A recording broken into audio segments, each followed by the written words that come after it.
اعوذ باللہ من الشیطان الرجیم بسم اللہ الرحمن الرحیم جند ما هنالک محزوم من الاحزاب کذبت قبلہم قوم نوح وعاد وفرعون ذو الاوتاد وثمود وقوم لوط واصحاب الایکۃ اولئک الاحزاب ان کل الا کذب الرسل فحق عقاب صدق اللہ العظیم۔ یہ بھی ایک لشکر ہے ان میں سے کہ جو اس سے پہلے ہلاک کیے جا چکے ہیں، ان کے قسمت میں بھی اب اسی طرح کی ہلاکت لکھی جا چکی ہے۔ اگلی آیتوں میں ذکر ہو رہا ہے جیسے قوم نوح، قوم ہود، اور اسی طریقے سے ذو الاوتاد، فرعون، ثمود اور قوم لوط، یہ سب ہلاک ہوئی ہیں۔ اسی طرح سے اب یہ قریش بھی جو ہے معلوم ہوتا ہے کہ اسی انجام سے دوچار ہونے کا فیصلہ کر چکے ہیں۔ کذبت قبلہم قوم نوح، جھٹلایا تھا ان سے پہلے قوم نوح نے اور عاد نے، وعاد وفرعون، اور فرعون ذو الاوتاد میخوں والا، کیونکہ ان کا لشکر بہت بڑا تھا، تو جب وہ لاؤ لشکر کے ساتھ چلتے تھے تو بہت سے گھوڑوں پر اور خچروں پر تو صرف وہ جو کھوٹے ہوتے ہیں کہ جن سے کہ خیمے گاڑے جاتے ہیں اس کے لیے، تو وہی لدے ہوئے ہوتے تھے۔ وثمود، اور قوم ثمود، وقوم لوط، لوط کی قوم، واصحاب الایکہ، اور یہ قوم شعیب جو بن والے تھے، اولئک الاحزاب، یہ ہیں وہ جماعتیں، یہ ہیں وہ گروہ، یہ ہیں وہ قومیں کہ جو ہلاک ہو چکی ہیں۔ ان کل الا کذب الرسل، ان سب نے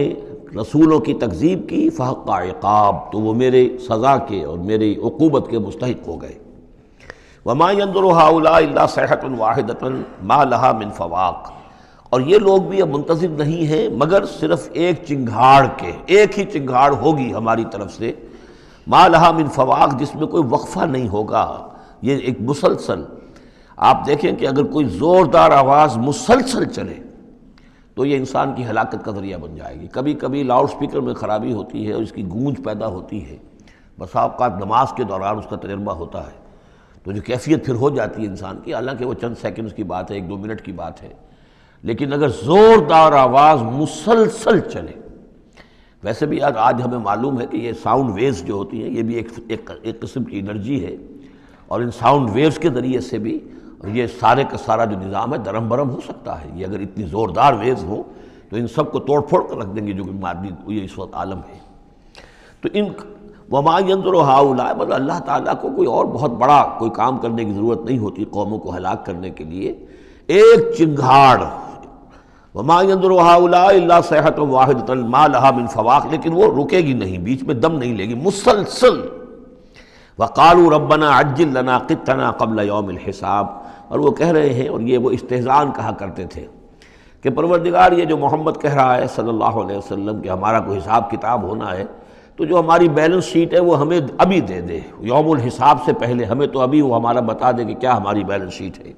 قطنا، چٹھی ہماری، پچھلے زمانے میں جو چٹھے بنتے تھے، کاروبار کا سالانہ چٹھا بنتا ہے کہ یہ آمد، یہ خرچ اور یہ بچت۔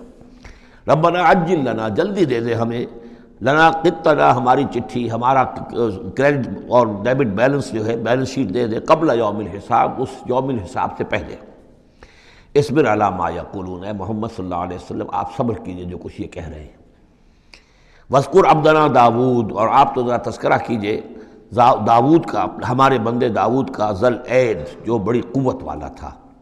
انہ اواب، اور ساتھ ہی وہ بہت ہی رجوع کرنے والا تھا اللہ کی جناب میں۔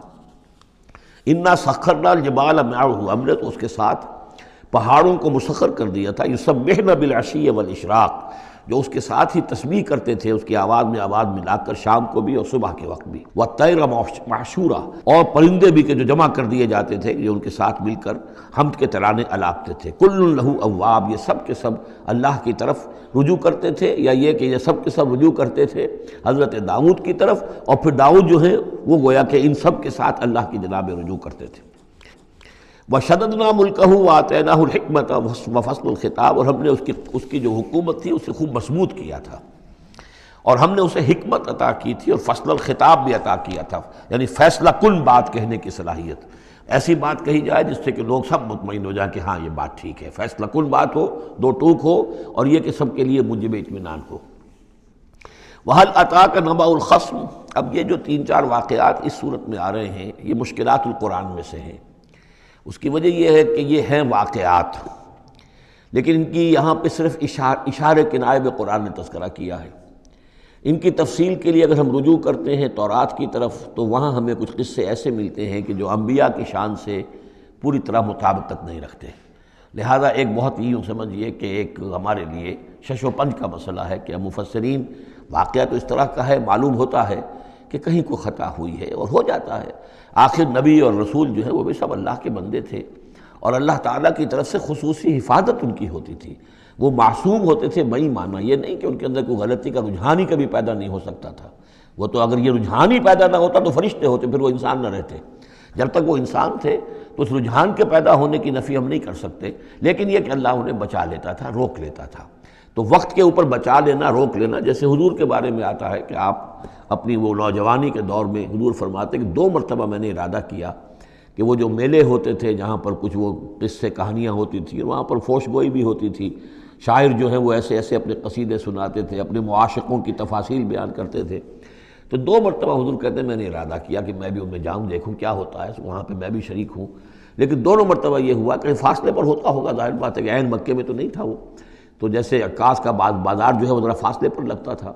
تو راستے ہی میں کہیں تھوڑی دیر آرام کرنے کے لیے بیٹھے ہیں اور نیند آ گئی ہے، ساری رات سوتے رہے، صبح آنکھ کھلی ہے، تو اللہ تعالیٰ نے بچا لیا کہ وہاں جانے کی شکل ہی پیدا نہیں ہوئی، حالانکہ ابھی نبوت آپ کو،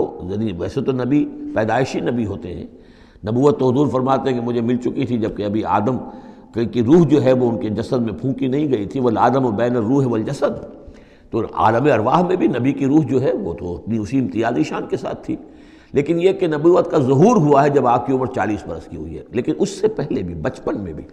اور لڑکپن میں بھی اور اس کے بعد آگے جو ہے جوانی اور نوجوانی میں بھی اللہ پوری طرح حفاظت کرتا ہے، لیکن حفاظت کا مطلب یہی ہے کہ کوئی غلط بات کا ارادہ اگر پیدا ہو بھی جائے کسی وجہ سے تو اللہ تعالیٰ ایسے انتظامات کر دیتا ہے کہ اس کی تکمیل کی نوبت نہیں آتی۔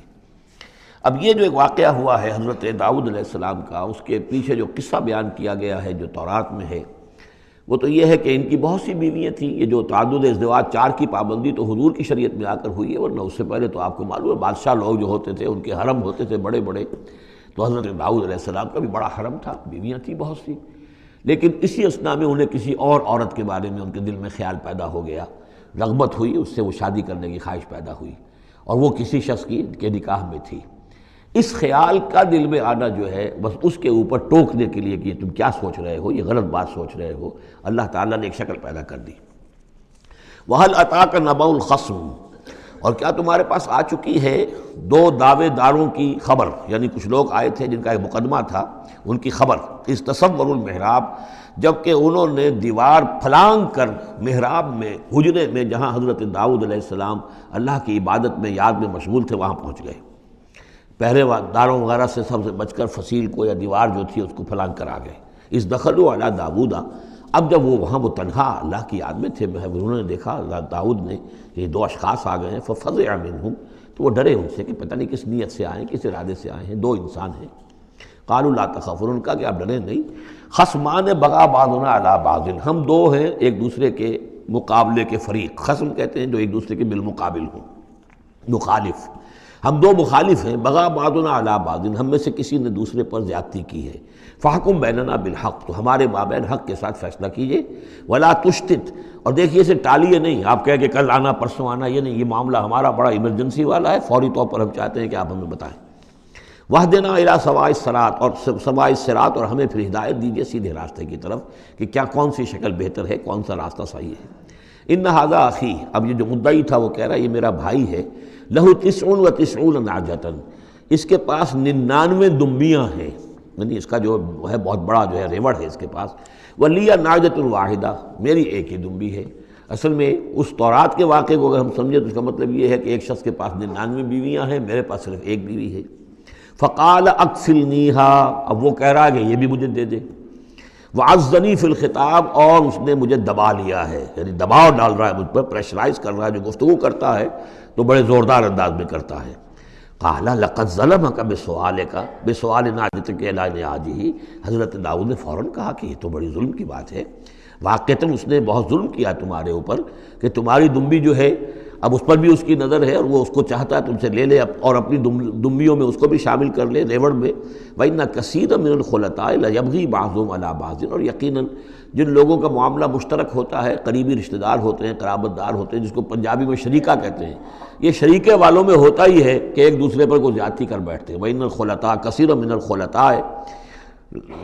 لَيَبْغِي بَعْضُهُمْ عَلَى بَعْضٍ، کوئی ایک دوسرے پر زیادتی کر بیٹھتے ہیں۔ إِلَّا الَّذِينَ آمَنُوا وَعَمِلُوا الصَّالِحَاتِ، سوائے ان کے کہ جو صاحب ایمان ہوں اور نیک عمل والے ہوں۔ وَقَلِيلٌ مَّا هُمْ، اور ایسے لوگ بہرحال کم ہوتے ہیں، زیادہ تعداد میں نہیں ہوتے۔ وَظَنَّ داؤد أَنَّمَا فَتَنَّاهُ، اس پر اچانک خیال آیا داؤد کو کہ یہ تو اصل میں سارا معاملہ جو ہے اللہ تعالیٰ نے مجھے آزمایا ہے، اللہ تعالیٰ نے در حقیقت مجھے متنبع کرنے کے لیے یہ ساری صورتحال جو پیدا فرمائی ہے۔ انہیں اپنے اس خیال کے اوپر پھر جو تنبع ہوا، فاستغفر ربہ، تو انہوں نے استغفار کیا اپنے رب سے، وخر راکعا واناب، اور وہ گر پڑے سجدے کے اندر، رکوع کہہ دیجئے، سجدہ کہہ لیجئے، راکعا گر پڑا جھک کر، اور رجوع ہوا، اس نے اللہ تعالیٰ کی طرف اپنے آپ کو پوری طریقے سے متوجہ کر لیا۔ یہ آیت سجدہ ہے۔ یہ جو بھی اسرائیلی روایت اس سلسلے میں آئی ہے، اس کے ضمن میں حضرت عبداللہ ابن عباس رضی اللہ تعالیٰ عنہ کا ایک اثر بھی موجود ہے اسی نوعیت کا، یعنی ان کا قول بھی موجود ہے۔ اب یہ نہیں کہا جا سکتا کہ وہ مرفوع انہوں نے سنا ہو حضور سے، یا یہ کہ وہ صرف جو ہے روایت انہوں نے یہود سے سنی ہو اور اسی کو بیان کر دیا ہو، واللہ عالم۔ لیکن میں یہ سمجھتا ہوں کہ یہ چیز جیسے کہ ہم پڑھ چکے ہیں اس سے پہلے سورہ احزاب میں، حضور سے کہا گیا کہ اب آپ مزید شادی نہیں کریں گے، وَلَوْ أَعْجَبَكَ حُسْنُهُنَّ، وہاں پر بھی کوئی پردہ تو نہیں ڈالا گیا۔ ہو سکتا ہے کہ کوئی خاتون جو ہے آپ کی طبیعت میں آمادگی پیدا ہو جائے کہ آپ اس سے نکاح کریں، لیکن اب آپ خواہ وہ آپ کو پسند بھی آ جائیں، لیکن آپ اب نکاح نہیں کریں گے۔ تو یہ جو انسانی تقاضے ہیں، ظاہر بات ہے کہ انبیاء کا معاملہ جو ہے، جیسے کہ میں نے عرض کیا، بشریت تو ان کے ساتھ ہوتی ہے اور بشری تقاضے بھی ہوتے ہیں، لیکن نبی معصوم ہوتا ہے اس معنی میں کہ ان کا اس طرح کا کوئی اگر خیال ہو بھی جائے تو اس کی تکمیل اللہ نہیں ہونے دیتا، حفاظت کر لیتا ہے، اسی کا نام ہے عصمت انبیاء۔ فغفرنا لہ ذلک، تو ہم نے وہ جو بھی معاملہ تھا ہم نے معاف کر دیا اسے۔ وَإِنَّ لَهُ عِندَنَا لَزُلْفَىٰ، اور وَحُسْنَ مآب، اور یقیناً ہمارے پاس داؤد کا لیے بہت اونچا مرتبہ ہے اور بہت اچھا ٹھکانہ ہے، جہاں وہ جب لوٹ کر آئے گا تو بہت اعلیٰ مقام ہم عطا کریں گے۔ یا داؤد انا جعلناک خلیفۃ فی الارض، ہم نے کہا کہ اے داؤد ہم نے تمہیں زمین میں خلیفہ بنایا ہے، تمہیں حاکم بنایا ہے۔ فاحکم بین الناس بالحق، تو لوگوں میں جو فیصلے کرو معاملات کے حق کے ساتھ کرو۔ ولا تتبع الہویٰ، اور دیکھو اپنی خواہش کی پیروی نہ کرو۔ فیضلک عن سبیل اللہ، اگر اپنی خواہش کی پیروی کرو گے پھر تو وہ تمہیں لازماً گمراہ کر دے گی، بھٹکا دے گی اللہ کے راستے سے۔ ان الذین یضلون عن سبیل اللہ لہم عذاب شدید، یقیناً وہ لوگ جو بہک جاتے ہیں یا بھٹک جاتے ہیں اللہ کے راستے سے، ان کے لیے تو بڑا سخت عذاب ہے۔ بما نسوا یوم الحساب، یہ بھٹکنا ہوتا اسی لیے ہے کہ انہیں آخرت یاد نہیں رہتی، بسبب اس کے کہ وہ بھول جاتے ہیں حساب کے دن کو۔ وہ یوم آخر اگر یاد رہے، آخرت کی زندگی کا یقین رہے، تو پھر انسان جو ہے سیدھا رہتا ہے۔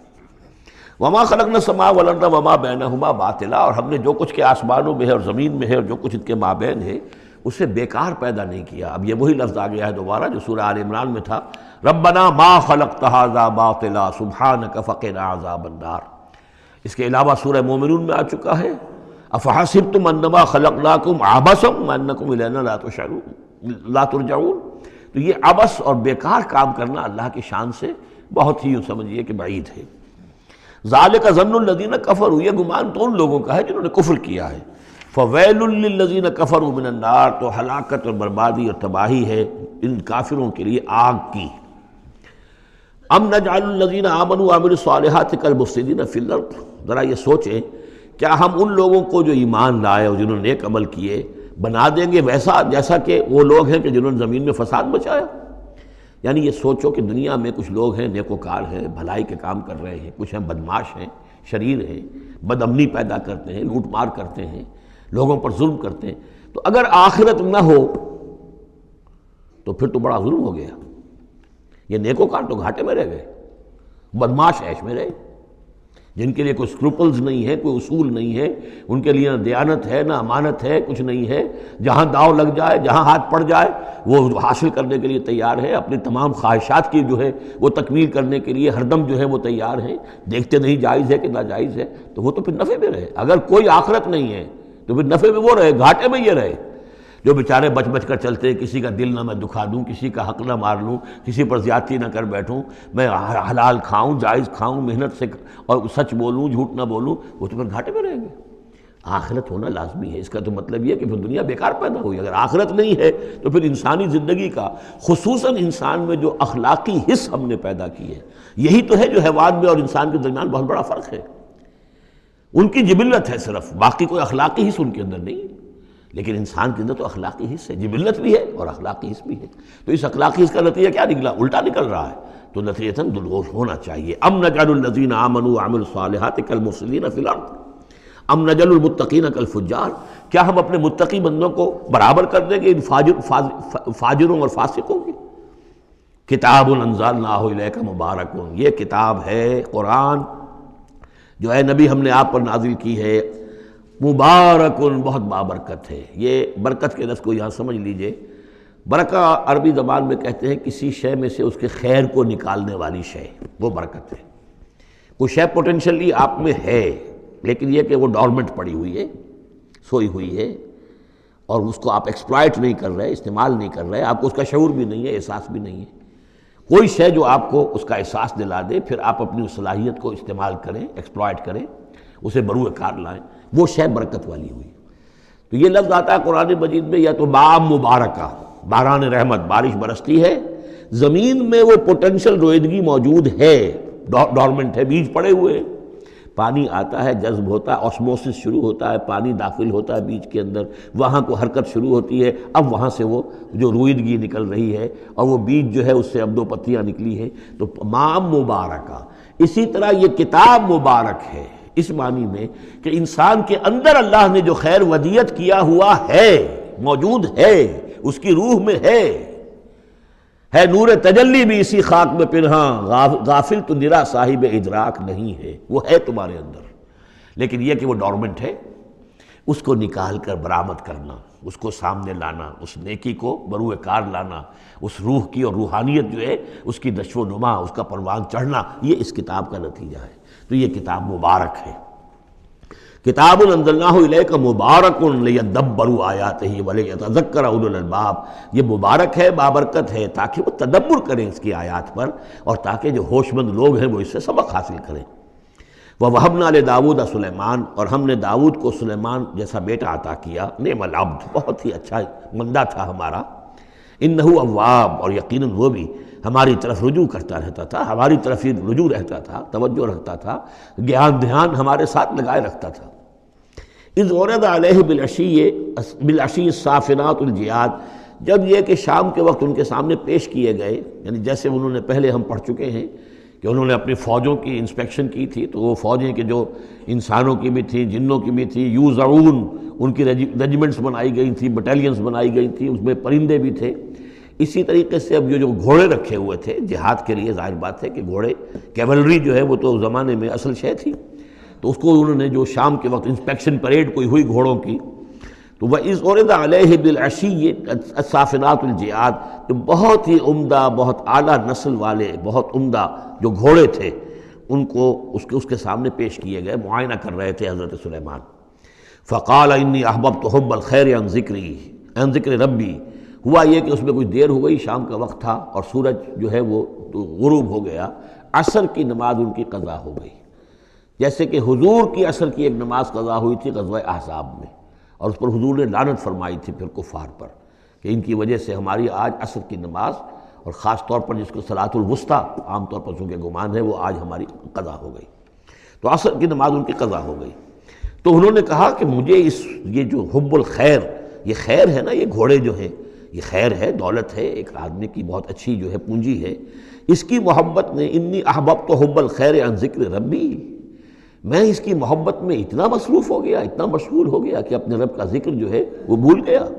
حتیٰ توارت بالحجاب، حتیٰ توارت الشمس بالحجاب، یہاں گویا کہ سورج کا لفظ محذوف ہے، یہاں تک کہ سورج جو ہے وہ تو چھپ گیا، اوٹ میں آ گیا۔ ردوہا علیہ، تو اس میں انہوں نے کہا کہ ذرا واپس لاؤ ان گھوڑوں کو۔ فطفق مسحا بالسوق والاعناق، تو اب وہ لگا تلوار مارنے ان کی گردنوں پر اور ان کے پیروں پر۔ اس کو سمجھنا چاہیے کہ غلبہ حال میں یہ کیفیت ہوئی۔ اس کی بھی تعویل کرنے کی بہت کوشش کی گئی کہ نہیں وہ تو پوچھنے کے لیے ان کی گردن گویا کہ اور ان کو چوم چاٹ رہے ہیں، تو انہوں نے جو ہاتھ چلائے تھے ان کی گردن اور جو ان کے پاؤں، جیسے کہ آدمی جب یعنی بہت ہی گھوڑا بہت اعلیٰ نسل کا ہو تو آپ ہاتھ پھیرتے ہیں اس کے اوپر، تو اس سے ایک اپنائیت کا احساس اس کے اندر بھی پیدا ہوتا ہے۔ تو یہ جو نہیں، یہ بات نہیں ہے، بات سیدھی وہی ہے کہ جو یعنی خام خواہ اس میں ضرورت نہیں ہے، جیسے کہ غلبہ حال کسی وقت ہو جاتا ہے، خام خواہ تعویل کی کیا ضرورت ہے؟ جیسے حضرت عمر کا معاملہ ہو گیا تھا کہ غزوہ احد میں تلوار پھینک کر بیٹھ گئے کہ اب جب محمد ہی قتل ہو گئے صلی اللہ علیہ وسلم تو اب اور کس کے لیے لڑنا ہے؟ حالانکہ لڑنا تو اللہ کے لیے تھا، محمد کے لیے تو نہیں لڑنا تھا، لیکن ایک طرح طبیعت ہوتی ہے، ایک وقت میں احساسات اور جذبات کا ایسا غلبہ ہو جاتا ہے۔ وہی غلبہ ان پر ہوا ہے حضور کے انتقال کے وقت، وہ بھی تلوار کھینچ کے بیٹھ گئے تھے کہ جو شخص کہے گا کہ محمد کا انتقال ہو گیا گردن اڑا دوں گا۔ وہ تو پھر حضرت ابو بکر آئے ہیں، انہوں نے پھر آ کے خطبہ دیا ہے، اور خطبے میں وہ آیت بھی پڑھی ہے وَمَا مُحَمَّدٌ إِلَّا رَسُولٌ قَدْ خَلَتْ مِن قَبْلِهِ الرُّسُلُ أَفَإِن مَاتَ أَوْ قُتِلَ انقلبتم عَلَىٰ أَعْقَابِكُمْ، اور ساتھ ہی پھر انہوں نے یہ خطبہ دیا کہ مَن كَانَ يَعْبُدُ مُحَمَّدًا فَإِنَّ مُحَمَّدًا قَدْ مَاتَ وَمَن كَانَ يَعْبُدُ اللَّهَ فَإِنَّ اللَّهَ حَيٌّ لَا يَمُوتُ۔ کوئی شخص اگر محمد کو پوجتا تھا، محمد کی عبادت کرتا تھا، تو وہ سن لے محمد کا انتقال ہو گیا، اور جو کوئی اللہ کو پوجتا تھا اور اللہ کی بندگی کرتا تھا اس کو جان لینا چاہیے اللہ پر کبھی موت واقع نہیں ہوگی، وہ زندہ رہنے والا ہے۔ تو یہ غلبہ حال کی ایک کیفیت ہے کہ اسی کیفیت میں کہ میری یہ نماز جو ہے یہ چھوٹ گئی ہے۔ بہرحال یہ دونوں میں نے آپ کے سامنے رکھ دیے ہیں۔ وَلَقَدْ فَتَنَّا سُلَيْمَانَ وَأَلْقَيْنَا عَلَىٰ كُرْسِيِّهِ جَسَدًا ثُمَّ أَنَابَ۔ اس معاملے میں تو ایک جو ہے یعنی مرفوع حدیث موجود ہے جس کا کہ اب ذکر ہو رہا ہے یہاں پر، حضرت سلیمان سے ایک اور بھی ایک موقع پر اسی طریقے کا کہ خطا کہہ دیجئے، جیسے کہ خطا حضور سے ہو گئی تھی، سورہ کہف میں ہم پڑھ چکے ہیں کہ جب سوال کیا گیا بتائیے کون ہیں اصحاب کہف، کون تھے، ان کا واقعہ کیا ہے، اور وہ ذوالقرنین کون، آپ کہتے ٹھیک ہے میں کل بتا دوں گا، اس لیے کہ روزانہ حضرت جبرائیل آتے تھے، میں پوچھ لوں گا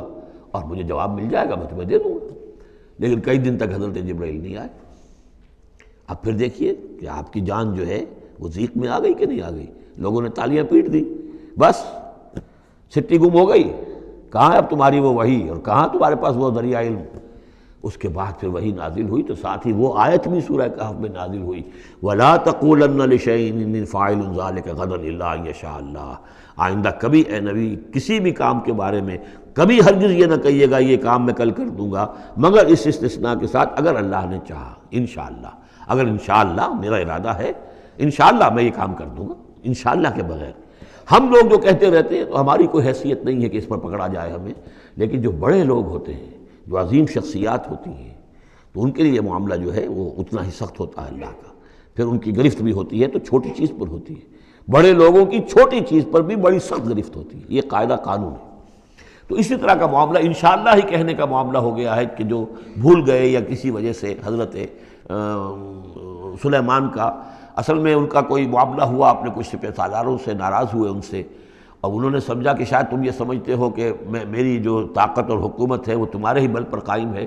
میں آج اپنی تمام ازواج کے پاس جاؤں گا اور ان سب سے میں صحبت کروں گا اور سب سے جو ہے وہ اولاد ہوگی، اور میرے اتنے جو ہیں وہ جوان ہاتھ پھر پیدا ہو جائیں گے تاکہ یہ کہ میں تمہارا شاید اتنا پھر میں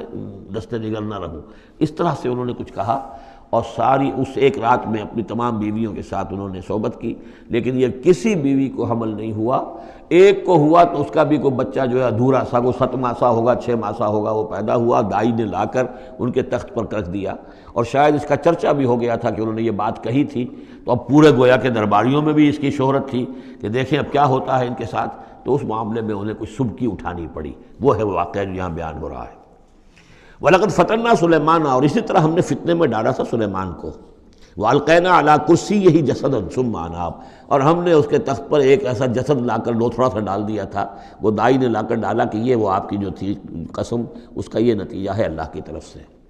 لیکن یہ کہ بہرحال انہوں نے اس پر بھی توبہ کی، بلکہ یہاں تک روایت میں آتا ہے کہ فرشتے نے یاد بھی دلانے کی کوشش کی انہیں کہ انشاءاللہ کہیے، لیکن کیا اس وقت کیا کیفیت تھی ان کی جذباتی کہ انہوں نے وہ بات نہیں کہی، اور اس پر پھر اللہ تعالیٰ نے گویا کہ تنبیہ کرنا ضروری سمجھا۔ قال رب اغفر لی وہب لی ملکا، اب اس پر انہوں نے اللہ سے رجوع کیا اور دعا کی پروردگار مجھے معاف فرما دے میری خطا، وَهَبْ لِي مُلْكًا لَا يَنبَغِي لِأَحَدٍ مِّن بَعْدِي، اور مجھے ایسی حکومت عطا فرما، تیرا جو مجھ پر کرم ہے اور میرے والد پر جو کرم تو نے کیا، جو ہم دونوں پر احسانات کیے ہیں، یہ دعا ہم پڑھ چکے ہیں۔ رب اعوذنی ان اشکر نعمتک التی انعمت علی وعلی والدی وان اعمل صالحا، یہ حضرت سلیمان کی دعا پہلے آ چکی ہے۔ وَهَبْ لِي مُلْكًا لَا يَنبَغِي لِأَحَدٍ مِّن بَعْدِي، مجھے ایسی حکومت عطا فرما کہ جو میرے بعد کسی اور کے لیے ممکن نہ ہو۔ اور یہ واقعہ ہے کہ ان کی جو حکومت تھی وہ جنات پر بھی تھی، ان کی حکومت ہوا پر بھی تھی، ان کا قانون پرندوں پر بھی چل رہا ہے۔ اس اعتبار سے واقعتاً یہ مثالی ہے ایک معاملہ، لا ينبغی لأحد من بعدی، میرے بعد پھر کسی اور کو اس طرح کی حکومت نہ ملے، تو اس طرح کی حکومت پھر اللہ تعالیٰ نے کسی اور کو نہیں دی۔ اللہ نے ان کی اس دعا کو قبول فرمایا۔ انک انت الوہاب، یقیناً تو ہی ہے دینے والا، عطا کرنے والا۔ فسخرنا له الریح تجری بامرہ رخاء حیث اصاب، تو ہم نے ہوا کو بھی اس کے لیے مسخر کر دیا، اس کے حکم پر وہ چلتی تھی، اس کے حکم سے چلتی تھی، بڑی ہی نرمی اور آہستگی کے ساتھ جہاں بھی وہ پہنچنا چاہتا تھا۔ یعنی ہوا کی ڈائریکشن بھی ان کے اختیار میں، اور وہ ہوا جو ہے پھر ان کے سفینوں کو لے کر سمندروں کے اندر بھی جدھر وہ جانا چاہتے تھے وہ آرام کے ساتھ لے کر جاتی تھی۔ وَشَيَاطِينَ كُلَّ بَنَّاءٍ وَغَوَّاصٍ، اور ہم نے مسخر کر دیے تھے اس کے لیے وہ شیاطین یعنی جنات، کل بنائن جو سب کے سب بنانے والے تھے، عمارتوں کے بنا، بنا کہتے ہیں معمار کو۔ بنا حسن البنا شہید رحمۃ اللہ علیہ، ان کا خاندانی پیشہ جو ہے وہ تعمیر، وہ معمار خاندان سے تھے، اور عربوں میں کوئی اس میں آر نہیں ہوتا۔ آپ سعودی عرب میں جائیں گے سقا، اب وہاں پہ کوئی صاحب ہوں گے جن کے جد امجد جو ہے وہ حرم کے اندر کہیں پانی پلاتے تھے لوگوں کو، ساقی کے کام کر، سقا، وہ اپنے نام کے ساتھ سقا لکھتے، انہیں کوئی وہ نہیں۔ خباز نان بائی خاندان چلا رہا ہے، خبازوں کا خاندان ہے، نان بائی ہے، تو کام کے اندر تو پیشے میں عیب نہیں رکھیے نہ فرحات کو نام، سیدھی سی بات ہے۔ تو وہ بنا، وہ ان کے لیے تھے معمار، وغواص، اور غوطہ خور، غوطہ کرنے والے، سمندروں میں غوطہ لگا کر اور وہاں سے موتی وغیرہ نکالنے والے، وآخرین مقررین فی الاسفاد، جو لوگ تو رہتے تھے، اور کچھ اور قوم ہوتی تھی کہ جو جکڑی ہوئی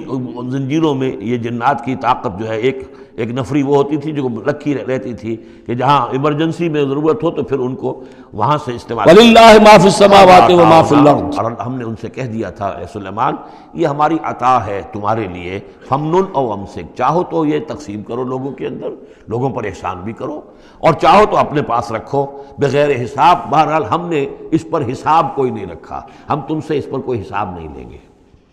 وَإِنَّ لَهُ عِندَنَا لَزُلْفَىٰ وَحُسْنَ مَآبٍ، اور یقیناً اس کے لیے ہمارے پاس بہت اونچا رتبہ بھی ہے اور بہت عمدہ ٹھکانہ بھی ہے، جب وہ لوٹ کر آئیں گے تو ان کو وہاں پر بہت عمدہ ٹھکانہ ملے گا۔ وَاذْكُرْ عَبْدَنَا أَيُّوبَ إِذْ نَادَىٰ رَبَّهُ أَنِّي مَسَّنِيَ الشَّيْطَانُ بِنُصْبٍ وَعَذَابٍ، اور ذرا یاد کیجئے، ذکر کیجئے حضرت ایوب کا علیہ السلام، ہمارا بندہ ایوب، جب اس نے پکارا اپنے رب کو، انی مسنی الشیطان بنصب وعذاب، کہ شیطان نے مجھے چھوت لگا دی ہے، بڑی تکلیف اور ایذا اور تکلیف، اور اس کی بیماری تھی، جلدی کوئی بیماری تھی جس کی وجہ سے سارا جسم جو ہے گل گیا تھا، اور اس درجے اس میں کوئی تعفن بھی تھا، کیڑے بھی پڑ گئے تھے کہ ان کی اہلیہ، بیوی، بچے ایک وقت تک تو انہوں نے خدمت کی، جب تک کی پھر بعد میں آ کر سب ہمت ہار کر ان کو چھوڑ کر چلے گئے تھے۔ تو گویا کہ اس قسم و پرسی کے عالم میں پھر انہوں نے یہ دعا کی، تو اللہ تعالیٰ نے فرمایا کہ ارکض برجلک، ذرا اپنا پاؤں مارو زمین پر، ھذا مغتسل، یہ اب تمہارے اس ایڑی کے جو زور سے جو چشمہ ہم نے نکال بہایا ہے، یہ تمہارے نہانے کے لیے ہے، بارد و شراب، ٹھنڈا ہے، اور پینے کے لیے بھی ہے۔ تو شاید جس کو ہم کہتے ہیں گندھک کا کوئی چشمہ نکل آیا ہو، جو کہ جلدی امراض کے لیے چشمے ہوتے ہیں، جہاں جاتے ہیں لوگ جلدی امراض کے لوگ جا کر وہاں جا کر نہاتے ہیں تو اس سے شفا ہوتی ہے، تو اللہ نے اس کے اندر وہ شفا ان کے لیے رکھ دی، وہ ٹھیک ہو گئے۔ وَوَهَبْنَا لَهُ أَهْلَهُ وَمِثْلَهُم مَّعَهُمْ، اب پھر ان کی اولاد بھی اور ان کے اہل و عیال سب واپس بھی آ گئے، اور یہ کہ مزید بھی ہم نے انہیں اور اہل و عیال عطا کیے، مثلہم معہم،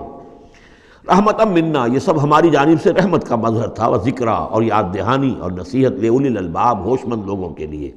وخذ بیدک رزقا، کسی موقع پر اپنی بیوی سے ناراض ہو کر ان کہا تھا کہ میں تمہیں 100 کوڑے لگاؤں گا یا 100 تمہیں ماروں گا کمچیاں، تو غصے میں آ کر اب وہ قسم کھا لی اس کے اوپر، لیکن یہ کہ اب جب ٹھیک ہو گئے، بیوی بھی آ گئی، اب کیا کریں، وہ اس قسم توڑیں یا اس قسم کا کیا شکل کریں، تو اللہ نے اس کے لیے بھی انہیں ایک شکل بتا دی کہ سینکوں کا ایک تھبا لے لو، جیسے جھاڑواں ہوتی تھی پرانے زمانے میں، تو اس میں وہ 100 اگر سینکیں ہیں تو وہ لے لو، خذ بیدک ضغثاً، تم لے لو اپنے ہاتھ میں سینکوں کا ایک مٹھا، فضرب بہ، اور اس سے ایک ضرب لگا دو، ولا تحنث، اس سے یہ کہ تمہاری وہ قسم ٹوٹے گی نہیں، وہ جو ہے قمچیاں ایک ہی مرتبہ لگ جائیں گی۔ انا وجدناہ صابرا، ہم نے اسے اپنا صبر کرنے والا بندہ پایا۔ نعم العبد، کیا ہی عمدہ وہ اچھا بندہ تھا ہمارا، انہ اواب، یقیناً وہ بھی ہماری طرف رجوع کرنے والا انسان تھا۔ واذکر عبادنا ابراہیم و اسحاق و یعقوب اولی الایدی والابصار، اور تذکرہ فرمائیے ہمارے بندوں ابراہیم کا اور اسحاق کا اور یعقوب کا، وہ بھی تھے بڑے ہاتھوں والے، یعنی بڑے ان کے یعنی قوتوں والے، والابصار، اور آنکھوں والے، مشاہدہ بھی، غور و فکر بھی، ہاتھوں والے بھی، طاقت والے بھی۔ انا اخلصناہم بخالصۃ ذکر الدار، ہم نے ان سب کو خالص کر لیا تھا ایک خالص شے کے لیے۔ ایک خالص شے کون سی ہے؟ آخرت کے گھر کی یاد دہانی، یعنی وہ لوگوں کو ہمیشہ متوجہ کرتے رہتے تھے کہ اصل زندگی آخرت کی زندگی ہے۔ انا اخلصناہم بخالصۃ، ایک خالص شے کے لیے ہم نے انہیں خالص کر لیا تھا، یعنی ان کی زندگی میں اب ایک ہی، جیسا کہ میں نے بارہا عرض کیا ہے کہ جو اللہ کا بندہ اس مقام پر پہنچ جائے،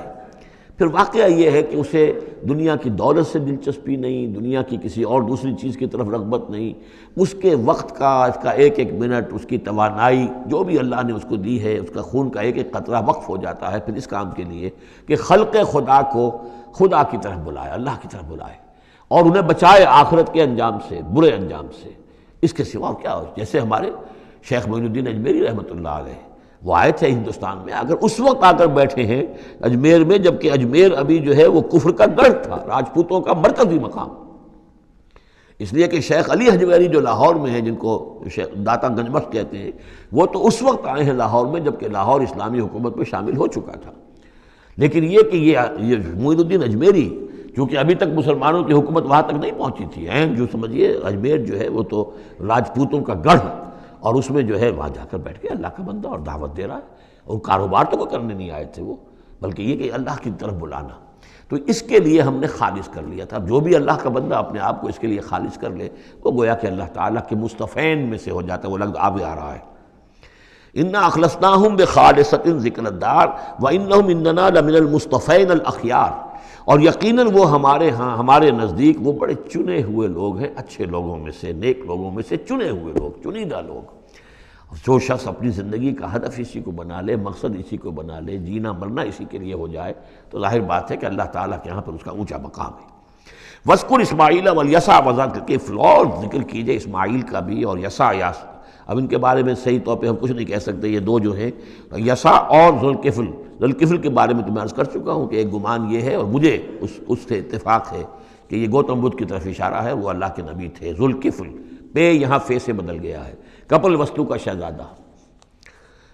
سدھارتھا گوتما بدھا۔ بدھا تو اصل میں اس کا لقب ہے جو بعد میں بن گیا ہے، سدھارتھ اس کا نام تھا، سدھارتھا گوتما بدھا، اور کپل وستو کی ریاست تھی، اس کا یہ شہزادہ تھا۔ وَكُلُّ مِنَ الْأَخْيَارِ، یہ سب کے سب بھی بڑے ہی عمدہ لوگوں میں سے تھے۔ هَذَا ذِكْرٌ، یہ ایک ذکر ہے، یہ ایک تذکرہ ہے۔ وَإِنَّ لِلْمُتَّقِينَ لَحُسْنَ مآب، اور یقیناً ان متقین کے لیے، تمام متقین کے لیے بہت ہی اچھی جگہ ہے لوٹنے کی، آنے کی، اچھا ٹھکانہ ہے۔ جنات عدن، وہ باغات کے جو رہنے والے ہوں گے، ریزیڈنشل ہوں گے، بسنے والے، مفتحۃ لہم الابواب، جن کے دروازے ان کے لیے کھلے رکھے گئے ہوں گے۔ یہ اس سے بھی آگے بھی آئے گا سورہ زمر میں بھی کہ جنتوں کا معاملہ یہ ہے کہ اس کے دروازے کھلے ہوں گے جنتیوں کے استقبال کے لیے، جیسے کہ مہمان کے لیے جب آپ کو ان کا استقبال کرنا ہو تو یہ تو نہیں کرتے دروازے بند کر کے بیٹھ جائیں کہ وہ آ کے دستک ہی دے گا تبھی کھولیں گے، اس کا تو انتظار ہو رہا ہوتا ہے، تو دروازے کھلے ہوتے ہیں۔ لیکن جہنم کے بارے میں یہ آتا ہے کہ جب مجرم پہنچ جائے گا، جیسے جیل کا دروازہ ہوتا ہے، جب وہاں پہنچ جائے گا پھر وہ دروازے کھولے جائیں گے۔ یہ مضمون جو ہے سائملٹینیس کنٹراسٹ کی شکل میں جو ہے وہ آئے گا سورہ زمر میں۔ ان کے لیے دروازے کھلے رکھے جائیں گے جنات عدن کے، متکئین فیہا یدعون فیہا بفاکہۃ، اور اس میں وہ ٹیک لگا کر بیٹھے ہوں گے اور وہ آرڈر دیں گے، یدعون آرڈر دیں گے، مانگیں گے، طلب کریں گے اس میں بفاکہۃ، میوے بھی، کثیرۃ کثرت سے، و شراب، اور مشروبات بھی، عمدہ سے عمدہ مشروبات۔ وعندہم قاصرات الطرف اتراب، اور ان کے پاس ہوں گی ایسی ان کی بیویاں کہ جو نیچی نگاہ والی ہوں گی اور ہم عمر ہوں گی۔ ھذا ما توعدون لیوم الحساب، یہ ہے جس کا تم سے وعدہ کیا جا رہا ہے حساب کے دن. ان ھذا لرزقنا ما لہ من نفاد، اور یہ ہوگا ہمارا رزق، ہمارا عطا کردہ دی ہوئی چیزیں اب یہ کبھی ختم نہیں ہوں گی. یہ نہ سمجھنا کہ یہ نعمتیں ختم ہو جائیں گی، یہ باقی رہیں گی ہمیشہ ہمیشہ. ھذا وان للطاغین لشر مآب، یہ تو ہے اہل جنت کا معاملہ، لیکن جو سرکش تھے، جو باغی تھے ہمارے، ان کے لیے ہے ایک برا لوٹنے کا مقام، بری جگہ، جہنم یصلونھا، جس میں وہ داخل ہوں گے. فبئس المہاد، اور وہ بہت ہی برا بچھونا ہوگا. ھذا فلیذوقوہ حمیم وغساق، اور کہہ دیا جائے گا یہ ہے اب وہ جس کا وعدہ تم سے کیا گیا تھا. فلیذوقوہ، اب وہ اس کو چکھیں. حمیم، جو کیا ہوگا وہاں گرم پانی ہوگا. غساق، زخموں کا دھون، جو زخموں کو صاف کرتے ہیں جس پانی سے، پھر اس میں پیپ ہے یا کچھ اور چیزیں ہیں کہ جس سے انسان کی طبیعت ہبا کرتی ہے. وآخر من شکلہ ازواج، اور اسی طرح کی اور چیزیں بھی جو ان کو دی جائیں گی کھانے اور پینے کے لیے، وہ اسی طرح کی چیزیں ہوں گی، گھناؤنی اور بد ذائقہ. ھذا فوج مقتحم معکم، اب وہ جو جہنم میں جو لوگ پڑے ہوئے پہلے سے، جب ایک قوم آئی پھر دوسری آئی، جو نئی قوم آئے گی تو پہلے والے جو ہے وہ کہیں گے اب تو پہلے یہاں مصیبت میں ہیں، جگہ بھی یہاں نہیں ہے، تنگی ہے، حبس بھی ہے، یہ بھی ہے، اب یہ ایک اور چلی آ رہی ہے فوج. ھذا فوج مقتحم معکم، ایک اور فوج آ رہی ہے کہ جو تمہارے اوپر دھسی چلی آ رہی ہے. لا مرحبا بہم، ان کے لیے کوئی کشادگی نہ ہو، کوئی مرحبا نہیں ان کے لیے. مرحبا یہ ان کے کہنے کا ایک وہ تھا، گریٹنگ کا، مرحبا یعنی آئیے آئیے، آپ کے لیے کشادگی ہے، ہر جگہ آپ کے لیے یہاں سہولت ہے. وہ کہیں گے لا مرحبا بہم، اب یہ نئے آنے والوں کے لیے یہ جو نئی انسٹالمنٹ آ رہی ہے جہنمیوں کی، یہاں کوئی ان کے لیے جگہ نہیں. انہم صالوا النار، یہ ہیں گھسے آنے والے آگ میں. قالوا بل انتم، وہ آنے والے کہیں گے نہیں تم. لا مرحبا بکم، تمہارے لیے نہ ہو کوئی کشادگی، تمہارے لیے کوئی مرحبا نہ ہو. انتم قدمتموہ لنا فبئس القرار، یہ تو تم لوگ ہو جنہوں نے یہ سارا سامان ہمارے لیے فراہم کیا ہے. تم ہم سے پہلی نسل ہو، تم نے وہ سارے جو ہے غلط طور طریقے ایجاد کیے تھے، تم نے وہ عقائد جو ہے وہ ہمیں سکھائے تھے. ہم تو تمہارے کرتوتوں کی وجہ سے، تمہاری پیروی کرنے کی وجہ سے یہاں تمہارے اس جہنم میں آئے ہیں. بل انتم قدمتموہ لنا فبئس القرار، تو یہ بہت ہی بری جگہ ہے رہنے کی، ٹھہرنے کی. قالوا ربنا من قدم لنا هذا فزده عذابا ضعفا في النار، اور وہ کہیں گے پروردگار جن لوگوں نے ہمارے لیے یہ چیزیں کی اور ہمیں ان راستوں پر ڈالا، اور ان کو تو اور عذاب دے، اضافہ کر ان کے عذاب میں، ضعفا، دگنا عذاب آگ کا. وقالوا ما لنا لا نرى رجالا كنا نعدهم من الاشرار، وہ کہیں گے یہ کیا بات ہے، ہم یہاں آپ لوگوں کے ساتھ کچھ لوگ تھے جنہیں ہم سمجھتے تھے بڑے گھٹیا لوگ،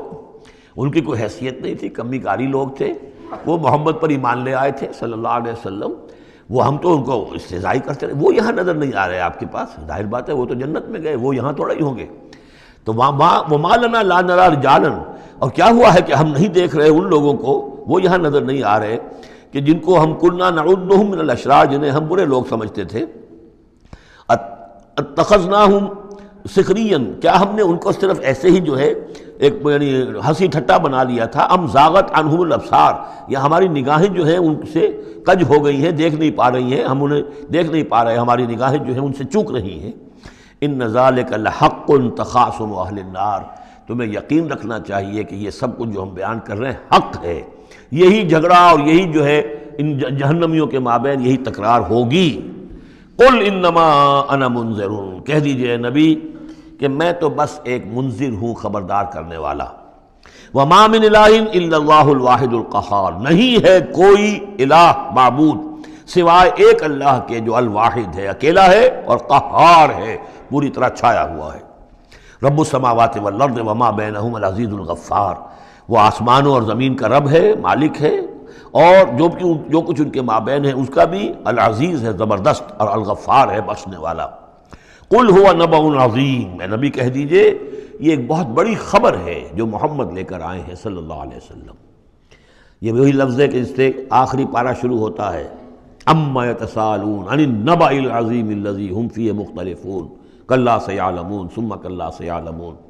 ھذا نبأ قل هو نبأ عظیم انتم عنہ معرضون، اور تم اس سے اعراض کر رہے ہو. بہت بڑی خبر ہے تمہارے لیے یہ بہت ہی فیصلہ کن بات ہے، لیکن یہ کہ تم اعراض کر رہے ہو. ما کان لی من علم بالملأ الاعلی اذ یختصمون، اور مجھے کچھ معلوم نہیں ہے کہ ملأ اعلیٰ میں کیا اختلافات ہو رہے ہیں۔ یہ لفظ نوٹ کر لیجئے، اس کا ذکر سورہ زمر میں بھی آئے گا کہ فرشتوں کی آراء بھی مختلف ہوتی ہیں، اور وہ بھی کسی کی رائے ہوگی کہ اب عذاب بھیج دیا جانا چاہیے، کوئی سوچتا ہوگا کہ نہیں ابھی اور تاخیر ہونی چاہیے، تو اس طرح سے آپس میں کچھ گفتگو کرتے ہیں۔ ہوتا وہ ہے جو آخری فیصلہ اللہ کرتا ہے، لیکن ظاہر بات ہے کہ وہ بھی عاقل ہستیاں ہیں، تو ان کا بھی ان کے ہاں جو ہے وہ کوئی آراء ہوتی ہیں، تو آراء کے اندر کبھی کبھی اختلاف بھی ہو جاتا ہے۔ ما کان لی من علم بالملأ الاعلیٰ، میرے پاس کوئی علم نہیں ہے ملأ اعلیٰ میں فرشتے جو ہیں وہ کس کس چیز میں اختلاف کر رہے ہیں۔ اذ یوحیٰ الی ان یوحیٰ الی الا انما انا نذیر مبین، مجھے تو بس یہ میری طرف وحی کیا گیا ہے کہ میں ہوں صرف واضح طور پر خبردار کر دینے والا۔ اذ قال ربک للملائکۃ انی خالق بشرا من طین، اب مصحف میں یہ آخری اور 7ویں مرتبہ یہ قصہ ابلیس و آدم آ رہا ہے، 7th time and the last time۔ جب کہا تھا آپ کے رب نے فرشتوں سے کہ میں بنانے والا ہوں ایک بشر من طین، ایک انسان بنانے والا ہوں مٹی سے، فَإِذَا سَوَّيْتُهُ، جب میں اس کی تخلیق مکمل کر لوں، درست کر دوں، ٹھیک بنا چکوں، نک سک سے درست کر دوں، اس کو فنیشنگ ٹچز دے دوں۔ تسویہ اس معنی میں آتا، تخلیق تسویہ۔ سبح اسم ربک الاعلیٰ الذی خلق فسویٰ والذی قدر فہدیٰ، تو تخلیق کے بعد تسویہ ہے، یہ وہاں انشاءاللہ اس پر تفصیل سے بات ہوگی۔ فَإِذَا سَوَّيْتُهُ، جب میں اسے پورا بنا لوں، وَنَفَخْتُ فِيهِ مِن رُوحِی، اور اس میں میں اپنی روح میں سے پھونک دوں، فَقَعُوا لَهُ سَاجِدِینَ، تو گر پڑنا اس کے سامنے سجدے میں۔ اب یہ روحی کو ضرور نوٹ کیجئے، اور فَإِذَا سَوَّيْتُهُ وَنَفَخْتُ فِيهِ مِن رُوحِی فَقَعُوا لَهُ سَاجِدِینَ، تو گویا کہ مسجود ملائک ہونا آدم کا اس روح ربانی کی بنیاد پر ہے۔ اس سے پہلے وہ آدم جو بھی کچھ ہے، جب تک کہ روح نہیں پھونکی گئی ہے اس وقت تک وہ مسجود نہیں ہے۔ اس کا رتبہ مقام جو بھی ہے وہ اس روح ربانی کی وجہ سے ہے جو اس میں پھونکی گئی ہے۔ فسجد الملائکۃ کلھم اجمعون، یہ آیت جو کہ تو پہلے بھی آ چکی ہے، کس قدر زور ہے، سجدہ کیا تمام فرشتوں نے، سب کے سب نے جمع ہو کر، اکٹھے ہو کر، الا ابلیس، نہیں کیا ابلیس نے۔ استکبر وکان من الکافرین، اس نے استکبار کیا، گھمنڈ کیا، اور وہ کافروں میں سے ہو گیا یا کافروں میں سے تھا، پہلے ہی سے اس میں کفر تھا، چھپا ہوا تھا، تکبر تھا، چھپا ہوا تھا، اب وہ کفر اور تکبر جو وہ سامنے آ گیا، جیسے منافقین کا نفاق غزوہ احزاب کے موقع پر ان کی زبانوں پر آ گیا۔ قال یا ابلیس ما منعک ان تسجد لما خلقت بیدی، اور کہا اللہ نے اے ابلیس کیا ہوا تجھے، کس چیز نے منع کیا، کس چیز نے روکا کہ تو سجدہ نہ کرے اس کو جسے میں نے اپنے دونوں ہاتھوں سے بنایا ہے۔ اب یہ یدیہ جو ہے یہ خاص طور پر قابل غور ہے، دونوں ہاتھوں سے بنانے سے کیا مراد ہے؟ یا تو قرآن میں ایدی بھی آتا ہے، اپنے ہاتھوں سے، ایدی نہ، تو وہ تخلیق جو ہم نے ان کے لیے جو بنائے ہیں، چوپائے بنائے، اپنے ہاتھوں سے بنائے ہیں، ہم لہا مالکون، یہ سورہ یاسین میں آ چکی ہے، لیکن دونوں ہاتھوں سے بنانا میرے نزدیک اس کا مطلب یہ ہے کہ دو عالم جو ہیں، عالم خلق اور عالم امر، ان دونوں کو اللہ نے جمع کیا ہے آدم میں اور انسان میں۔ ایک ہی ہستی ہے اللہ، الا لہ الخلق والامر، خلق اور امر دونوں اسی کے ہیں، یہ دونوں عالم اسی کے تسلط میں ہے، اسی کی حکومت قائم ہے، امر پر بھی، عالم امر اور عالم خلق پر بھی۔ اب فرشتہ صرف عالم خلق سے متعلق ہے، اس کا اس عالم امر سے متعلق ہے، اس کا کوئی وہ حیوانی جسد نہیں ہے، اس کی کوئی بھوک نہیں ہے، اس کو کوئی پیاس نہیں ہے، اس میں کوئی نر اور مادہ نہیں ہے، ان کے کوئی جنسی جذبہ کچھ نہیں، عالم امر کی شے۔ باقی یہ جنات ہیں، ان کے اندر یہ سارا عالم خلق کی شے، ان میں روح کا سوال ہی نہیں۔ باقی جتنے بھی حیوانات ہیں ارضی، یہ عالم خلق کی شے ہیں۔ انسان واحد مخلوق ہے اللہ کی، جس میں پھر دونوں چیزیں آ کر جمع ہوئی ہیں کہ عالم خلق سے ہے اس کا حیوانی وجود، یہ جسم جو بنا ہے، یہ مٹی سے بنا ہے، اور لیکن اس کے اندر اللہ نے لا کر وہ امانت جو ہے عالم امر کی روح، وہ جو ہے اس کے اندر پھونکی ہے۔ انا عرضنا الامانۃ علی السماوات والارض والجبال فابین ان یحملنها واشفقن منها وحملها الانسان، اس میں بھی میں یہ بات عرض کر چکا ہوں۔ تو خلقتہ بیدی، میں نے اپنے دونوں ہاتھوں سے بنایا اسے۔ اب اس کو استعارے میں بھی لیا گیا ہے، اس معنی میں کہ بڑے اہتمام سے بنایا، میں نے دونوں ہاتھوں سے بنایا ہے، تو اشرف المخلوقات ہے۔ وہ بات بھی صحیح ہے کہ اللہ تعالیٰ کی کریشن کا کلائمیکس، اللہ تعالیٰ کی یوں سمجھیے کہ اس کی کلائمیکس جو ہے، نقطہ عروج جو ہے اس کی تخلیق کا، وہ انسان ہے۔ قال یا ابلیس ما منعک ان تسجد لما خلقت بیدی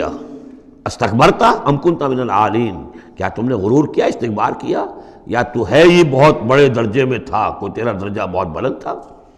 قال انا خیر من، اس نے کہا صحیح ہے بات، اے اللہ میں اس سے بہتر ہوں۔ اس کے سامنے روح ہے ہی نہیں، اس کے سامنے صرف آدم کا جسد خاکی ہے، حیوانی ہے،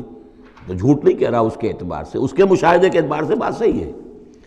کہ یہ تو مجھ سے کمتر ہے۔ خلقتنی من نار وخلقتہ من طین، مجھے تو نے بنایا آگ سے، اس کو بنایا مٹی سے۔ قال فاخرج منہا فانک رجیم، سوال یہ ہے کہ اللہ حکم دے رہا ہے تم سجدہ کرو، تو تم نے اللہ کے حکم کی سے نافرمانی کی ہے نا۔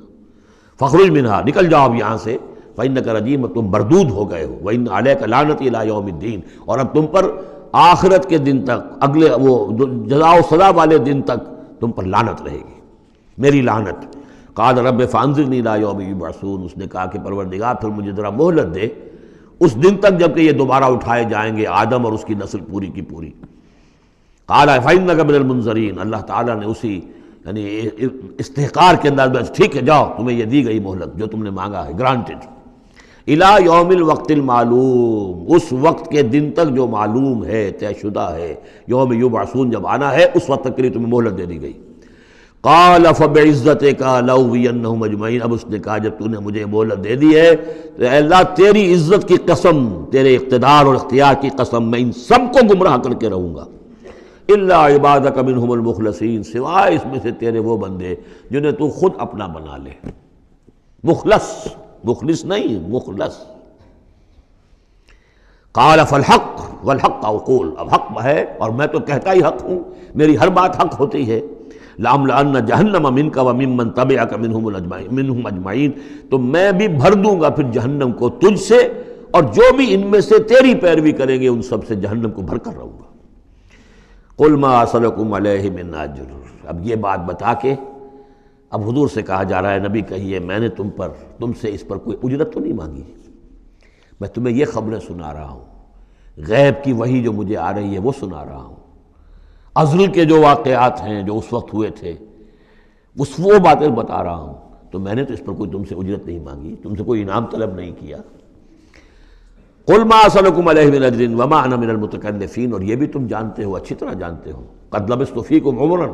میں تمہارے مابین ایک عمر گزار چکا، میں متکلف نہیں ہوں۔ متکلف کون ہے؟ تکلف کرنے والا۔ اب تکلف ہر اعتبار سے ہوتا ہے، ایک جیسے ہم جسے کہتے ہیں ایک شاعر ہوتا ہے فطری شاعر، اور ایک متشاعر ہوتا ہے۔ وہ شاعر فطری نہیں ہوتا، وہ بڑی محنت کرتا ہے، جوڑ توڑ کے کوئی سیکھتا ہے، عروض سیکھتا ہے، یہ سیکھتا ہے، کوئی الفاظ کا ذخیرہ جو ہے جوڑتا ہے، پھر وہ کچھ شعر کہتا ہے، وہ تکلف کے ساتھ شعر کہنا۔ ایک ہے جسے آپ کہتے ہیں آمد، اور ایک وہ ہے کہ آورد، بڑی محنت سے مشقت سے کوئی آپ نے کمپوز کیا ہے۔ تو میری زندگی میں تم نے تکلف کا کوئی شائبہ دیکھا ہی نہیں آج تک، سادہ زندگی۔ خاص طور پر یہ کہ کبھی میں نے شعر کہنے کی کوشش کی ہو، کبھی میں نے کوئی خود خطیب بننے کی کوشش کی ہو، اس کی کوئی مشق کی ہو، ما انا من المتکلفین، میں کوئی بنانے والا اور تکلف کرنے والا اور تصنع کرنے والا نہیں ہوں۔ ان ہوا الا ذکر للعالمین، نہیں ہے یہ مگر یاد دہانی اور نصیحت تمام جہان والوں کے لیے۔ وَلَتَعْلَمُنَّ نَبَأَهُ بَعْدَ حِینٍ، اور اس کی جو خبر ہے، جو اس کا نتیجہ نکلنے والا ہے، جیسے سورۃ طارق میں فرمایا انہ لقول فصل وما هو بالهزل، یہ فیصلہ کن بات بن کر آیا ہے قرآن۔ اب جو فیصلہ، جیسے کہ ہم سورہ بنی اسرائیل میں پڑھ چکے ہیں، وبالحق انزلناہ وبالحق نزل، ہم نے حق کے ساتھ نازل کیا اور حق کے ساتھ یہ نازل ہوا ہے۔ اب فیصلہ ہوگا، اسی کی ترازو میں قوموں کی تقدیریں تلیں گی اور فیصلے ہوں گے۔ جیسے کہ حدیث ہے حضرت عمر بن الخطاب سے رضی اللہ تعالی عنہ کہ حضور نے فرمایا ان اللہ یرفع بہذا الکتاب اقواما ویضع بہ آخرین، اللہ تعالیٰ اسی کتاب کی بدولت قوموں کو عروج پر پہنچائے گا اور اسی کو ترک کرنے کی وجہ سے قعر مذلت میں گرا دے گا۔ تو فرمایا وَلَتَعْلَمُنَّ نَبَأَهُ بَعْدَ حِینٍ، کچھ دیر کے بعد اس کی اصل خبر ان کو پہنچ جائے گی کہ اس کا نتیجہ کیا نکلتا ہے۔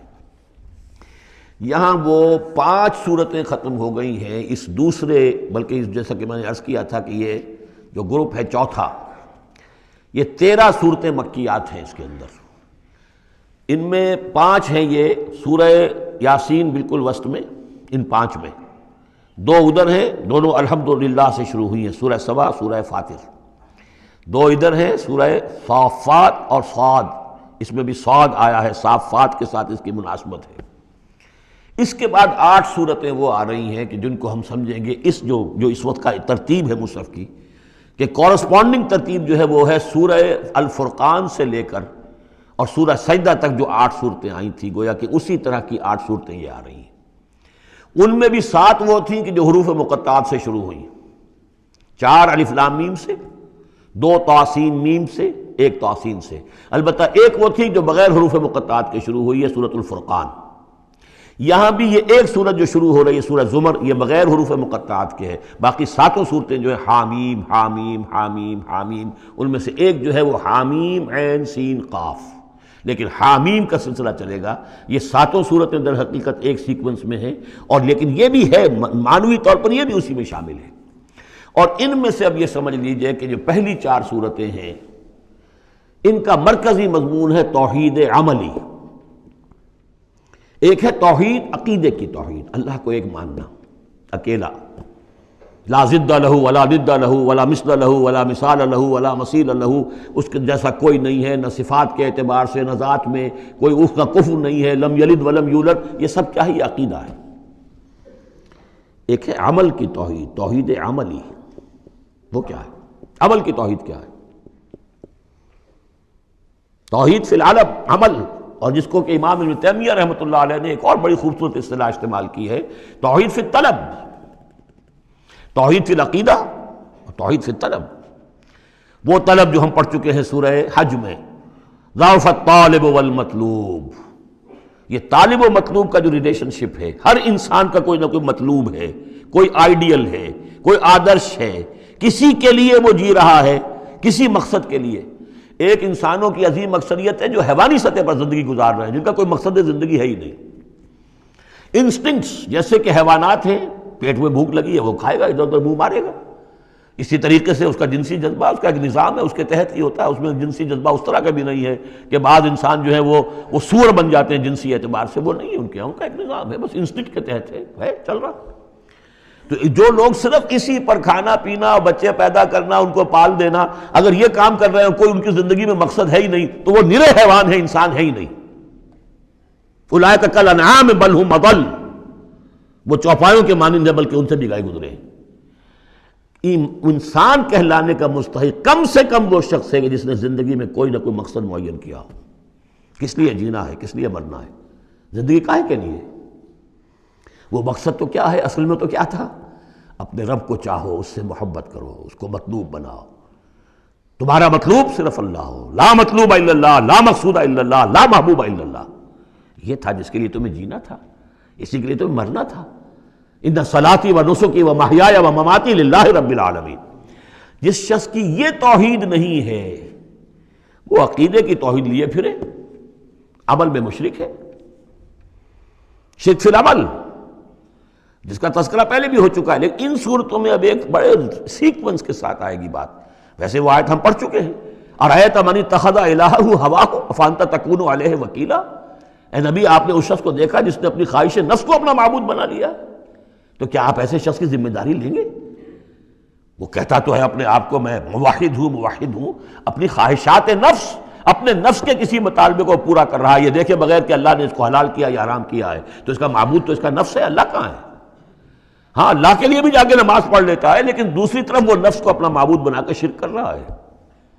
کہتا ہے لا الہ الا اللہ، تعویذ کو وہ اس کے جو ہے باقاعدہ تسبیح کر رہا ہے، ضربے لگا رہا ہے، جبکہ اس کا معبود اس کا نفس ہے۔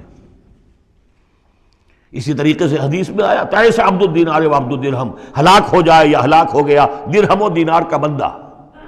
نام عبد الرحمن ہے، حقیقت میں عبد الدینار ہے، اس لیے کہ دینار کے لیے حلال اور حرام کی ساری اس نے تقسیم ختم کر دی ہے۔ ڈالر آئے، پیٹرو ڈالر آئے، کچھ اور آئے، دولت آئے، چاہے حلال سے آئے، حرام سے آئے، جائز سے آئے، ناجائز سے آئے، یہ تو پھر معبود کون ہوا؟ دولت۔ ہندو میں اور آپ میں فرق کیا ہے؟ ہندو نے دولت کی دیوی بھی بنا کر ایک رکھ لی ہے، وہ لکشمی بائی ہے ان کی، اس کو پوجتے ہیں، ڈنڈوت کرتے ہیں، اس کی کرپا ہو جائے گی تو دولت ہو جائے گی۔ ہم نے کہا ہٹاؤ اس تکلف کو، اس لکشمی بائی کو ہٹاؤ، سیدھے دولت کو پوجو، تو دولت کے پجاری تو ہم ہیں۔ یہ جو توحید ہے، توحید عملی، اس کا جو پہلا نقطہ ہے اللہ کی بندگی کی توحید، توحید فی العبادت، بندگی صرف اللہ کی ہو، یعنی کل کی کل اطاعت اس کے لیے ہو، باقی اطاعت اس کی اطاعت کے تابع ہو۔ باپ کا حکم مانو، ہاں، جو شریعت کے خلاف نہ ہو مانو، ماں کا مانو، استاد کا مانو، حاکم کا مانو، جو حکم اللہ کے حکم کے منافی نہ ہو۔ لا طاعت لمخلوق فی معصیت الخالق، مخلوق میں سے کسی کی اطاعت نہیں ہوگی جس سے کہ خالق کی معصیت لازم آ رہی ہو۔ اگر یہ نہیں ہے اور مخلوق میں سے کسی کی بھی اطاعت آپ نے قبول کر لی ہے جس میں کہ خالق کی معصیت آ رہی ہے تو یہ شرک ہے، چاہے وہ مخلوق آپ کا اپنا نفس ہو، چاہے وہ کوئی حکام ہو، چاہے وہ کوئی اور ادارہ ہو، کوئی بھی ہو، وہ سب طاغوت ہیں۔ تو پہلی یہ سورہ زمر ہے، اس میں آپ دیکھیں گے کس تکرار کے ساتھ بات آ رہی ہے، اللہ کی بندگی، لیکن اس کے لیے اپنی اطاعت کو خالص کرتے ہوئے بندگی۔ چند آیتیں اس کی ہم پڑھ لیتے ہیں، ویسے یہ کہ وقت بہت کم ہے۔ بسم اللہ الرحمن الرحیم، تنزیل الکتاب من اللہ العزیز الحکیم۔ اگلی صورت شروع ہوگی تنزیل الکتاب من اللہ العزیز العلیم، صرف اتنا فرق ہوگا، یہ دونوں صورتیں جوڑے کی ہیں، آپس میں جوڑا ہے، حکیم اور علیم کا فرق ہے صرف۔ تنزیل الکتاب من اللہ العزیز الحکیم، تنزیل الکتاب من اللہ العزیز العلیم۔ اور یہاں حامیم نہیں ہے، وہاں سے حامیم شروع ہو جائے گا، جیسے سورۃ الفرقان بغیر حروف مقطعات کے ہے، باقی ساتوں صورتیں جو تھیں وہ ہم گن چکے ہیں وہ حروف مقطعات سے۔ اس کتاب کا اتارا جانا ہے اس اللہ کی طرف سے جو العزیز ہے، زبردست ہے، اور الحکیم ہے، کمال حکمت والا۔ انا انزلنا الیک الکتاب بالحق، اے محمد ہم نے آپ پر یہ کتاب اتاری ہے حق کے ساتھ۔ فاعبد اللہ مخلصا لہ الدین، بس بندگی کرو اللہ کی، اس کے لیے اپنی اطاعت کو خالص کرتے ہوئے۔ بندگی ہو رہی ہے، نمازیں پڑھی جا رہی ہیں، عمرے ہو رہے ہیں، حج ہو رہے ہیں، یہ ہو رہا ہے، وہ ہو رہا ہے، اور طاغوت کی اطاعت بھی ہو رہی ہے، حرام خوری بھی ہو رہی ہے، جو کچھ سارا کچھ چل رہا ہے ہماری زندگیوں کے اندر، سودی لین دین بھی ہو رہا ہے، وہ سب کیا ہے؟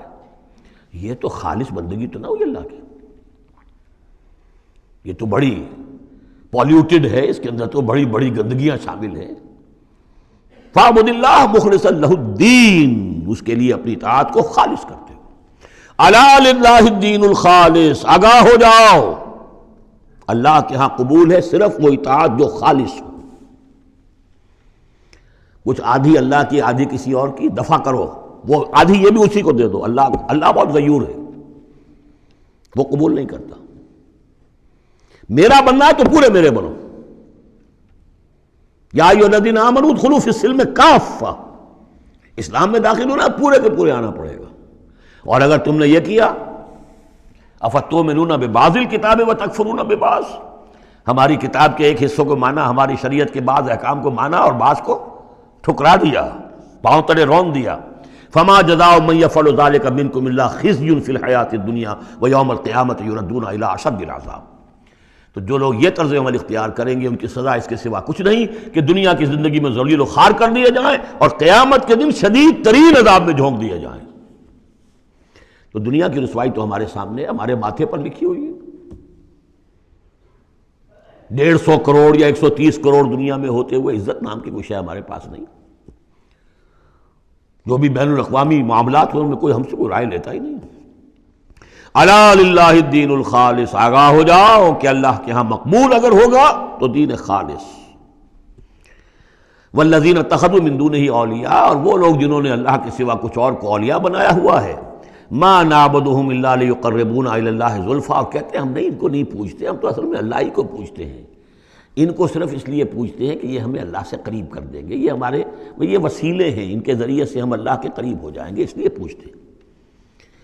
ان اللہ یحکم بینہم فیما ہم فیہ یختلفون، یقیناً اللہ تعالیٰ فیصلہ کر دے گا ان کے مابین ان تمام چیزوں میں جن میں یہ اختلاف کر رہے ہیں۔ ان اللہ لا یہدی من ہوا کاذب کفار، اللہ تعالیٰ ہرگز ہدایت نہیں دیتا ان کو جو جھوٹے ہوں اور ناشکرے ہوں، کفار۔ لو اراد اللہ ان یتخذ ولدا لاصطفیٰ مما یخلق ما یشاء سبحانہ، اگر اللہ کا واقعی ارادہ ہوتا کہ وہ کسی کو اولاد بنائے تو ٹھیک ہے، اپنے جو مخلوق ہے ان میں سے جس کو چاہتا چن لیتا، اس لیے کہ اس کے ہاں اولاد کا تو تصور نہیں ہے، اس کی اولاد کوئی ہے ہی نہیں، ایک خالق ہے، باقی سب مخلوق ہیں، تو فرشتے بھی مخلوق ہیں، تو اللہ کو ضرورت کیا پڑی ہے کسی کو اپنا بیٹا بنانے کی یا بیٹی بنانے کی؟ سبحانہ، وہ پاک ہے، هو اللہ الواحد القہار، وہ تو اللہ ہے، اکیلا ہے، قہار ہے، اور خود چھایا ہوا ہے کل کائنات کے اوپر، کل تخلیق، کل مخلوقات کے اوپر اس کی حکومت قائم ہے۔ بارک اللہ لی ولکم فی القرآن العظیم ونفعنی وإیاکم بالآیات والذکر الحکیم۔